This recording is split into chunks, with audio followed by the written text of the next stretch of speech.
An emotional day in Ukraine. President Zelensky attending ceremonies of remembrance and meetings with world leaders as he marked 1 year since Russia's full-scale invasion of his country. Yes, feels like peace still a long way off as the eastern part of Ukraine in particular has been under intense attack recently.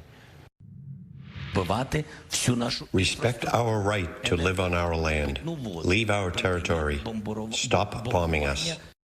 Ukrainian President Vladimir Zelensky breaking wartime security protocols Friday, broadcasting a live news conference. At times he grew emotional talking about how the war could end and again urging Moscow to change course. At the UN, meantime, world leaders holding a minute of silence, quote, in memory of the victims of the aggression. And here in the U.S., a new round of sanctions were announced aimed at crippling Moscow's war efforts. And joining us now to discuss this milestone in the war is political science professor Stephen Caliendo. Professor Caliendo, as always, thank you for being here. Anthony and Tia, it's wonderful to see you. Okay, let me start off by asking you in general what your overall assessment of the war is now exactly 1 year in. The assessment is that there's no real end in sight, and that's not the assessment that I'd like to offer you. When we started to talk about this 12 months ago, we expected it would be quick. We expected the Russians would be successful quickly, but we certainly underestimated the strength and the resolve of Ukrainian people and the willingness of the allies to rally around them and provide them help. And so we're in a place now where it seems like it's going to go on for some time. Professor, you know, we've talked about those sanctions being done in the past. This time we have a new round of sanctions against the Kremlin. Do you think this will actually change anything in the course of this war?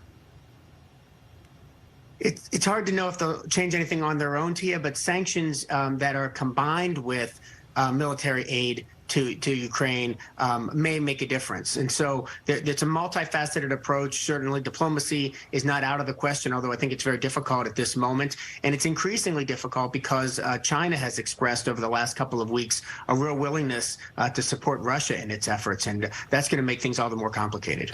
Now, a year ago, Russia was hoping, as you mentioned, this would be a swift and decisive victory.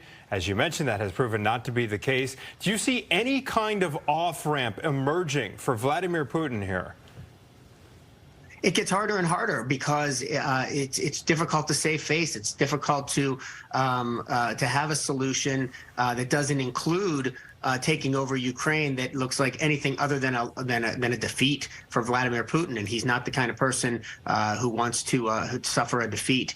I think the hope must be in engaging with China is to try to have the kind of resolution that was expected a year ago. That is a fairly quick, swift resolution, and but again, we don't want to, at this point, we learned a lot in the last year. We don't want to estimate Ukrainians and certainly the support they're receiving from the West. Professor Caliendo, I know we ask you this question every single time you're here with us, but how much longer do you think this conflict could go on? Will it actually involve Ukraine relinquishing territory in the eastern part of the country? That's a potential solution that could be arrived upon. I think the problem is that anyone who's supporting Ukraine and in the allies group isn't going to believe that Vladimir Putin will be satisfied with portions of Ukraine.